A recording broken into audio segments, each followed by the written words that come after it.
Now, I wanted to start with the question, when was the last time you were called childish? For kids like me, being called childish can be a frequent occurrence. Every time we make irrational demands, exhibit irresponsible behavior, or display any other signs of being normal American citizens, we are called childish. Which really bothers me. After all, take a look at these events. Imperialism and colonization, world wars, George W. Bush. Ask yourself, who's responsible? Adults. Now, what have kids done? Well, Anne Frank touched millions with her powerful account of the Holocaust. Ruby Bridges helped to end segregation in the United States. And most recently, Charlie Simpson helped to raise 120,000 pounds for Haiti on his little bike. So as you can see evidenced by such examples, age has absolutely nothing to do with it. The traits the word childish addresses are seen so often in adults that we should abolish this age discriminatory word when it comes to criticizing behavior associated with irresponsibility and irrational thinking.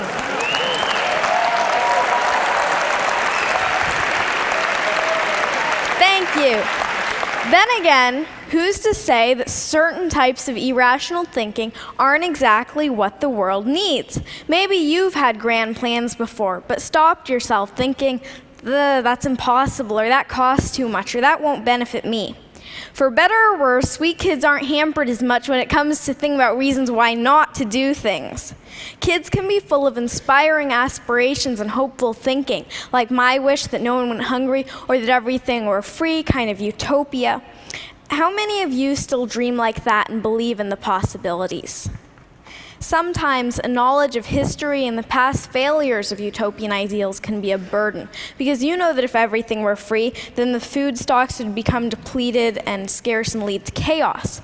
On the other hand, we kids still dream about perfection. And that's a good thing, because in order to make anything a reality, you have to dream about it first. In many ways, our audacity to imagine helps push the boundaries of possibility. For instance, the Museum of Glass in Tacoma, Washington, my home state, yoo-hoo, Washington, has a program called Kids Design Glass, and kids draw their own ideas for glass art. Now, the resident artist said that they got some of their best ideas from the program because kids don't think about the limitations of how hard it can be to blow glass into certain shapes. They just think of good ideas. Now, when you think of glass, you might think of colorful Chihuly designs or maybe Italian vases, but kids challenge glass artists to go beyond that, into the realm of broken-hearted snakes and bacon boys, who you can see as meat vision. Now, our inherent wisdom doesn't have to be insider's knowledge. Kids already do a lot of learning from adults, and we have a lot to share. I think that adults should start learning from kids. Now, I do most of my speaking in front of an education crowd, teachers and students, and I like this analogy. It shouldn't just be a teacher at the head of the classroom telling students, do this, do that. The students should teach their teachers. Learning between grown-ups and kids should be reciprocal. The reality, unfortunately, is a little different, and it has a lot to do with trust, or a lack of it. Now, if you don't trust someone, you place restrictions on them, right? If I doubt my older sister's ability to pay back the 10% interest I established on her last loan, I'm going to withhold her ability to get more money from me until she pays it back. True story, by the way. Now, adults seem to have a prevalently restrictive attitude towards kids, from every don't do that, don't do this in the school handbook, to restrictions on school internet use.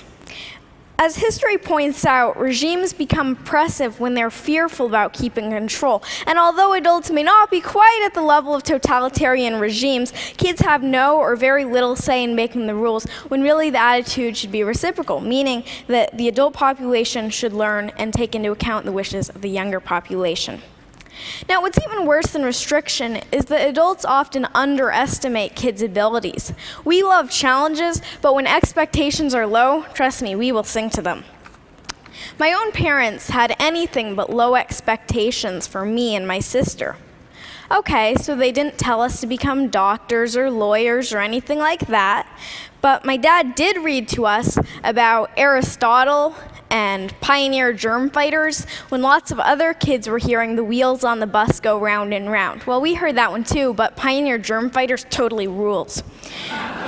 I love to write from the age of 4, and when I was 6, my mom bought me my own laptop equipped with Microsoft Word. Thank you, Bill Gates, and thank you, Mom. I wrote over 300 short stories on that little laptop, and I wanted to get published.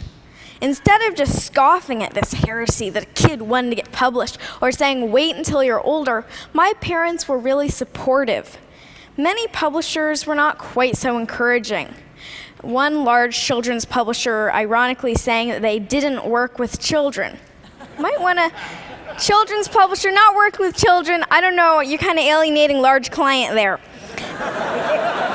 Now, one publisher, Action Publishing, was willing to take that leap and trust me and to listen to what I had to say. They published my first book, Flying Fingers, you see it here, and from there on, it's gone to speaking at hundreds of schools, keynoting to thousands of educators, and finally today, speaking to you. I appreciate your attention today because to show that you truly care, you listen. But there's a problem with this rosy picture of kids being so much better than adults. Kids grow up and become adults just like you. Or just like you? Really?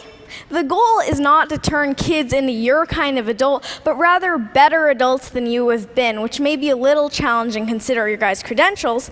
But the way progress happens is because new generations and new eras grow and develop and become better than the previous ones. It's the reason we're not in the dark ages anymore. No matter your position or place in life, it is imperative to create opportunities for children so that we can grow up to blow you away. Adults and fellow Tedsters, you need to listen and learn from kids, and trust us and expect more from us. You must lend an ear today because we are the leaders of tomorrow, which means we're going to be taking care of you in your old and senile. No, just kidding. Actually, no, really, we are going to be the next generation, the one who will bring this world forward. And in case you don't think that this really has meaning for you, remember that cloning is possible, and that involves going through childhood again, in which case you will want to be heard just like my generation.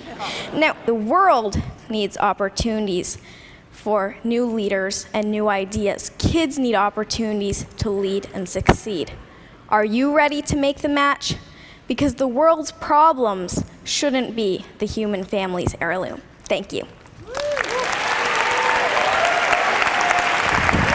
Thank you. Thank you.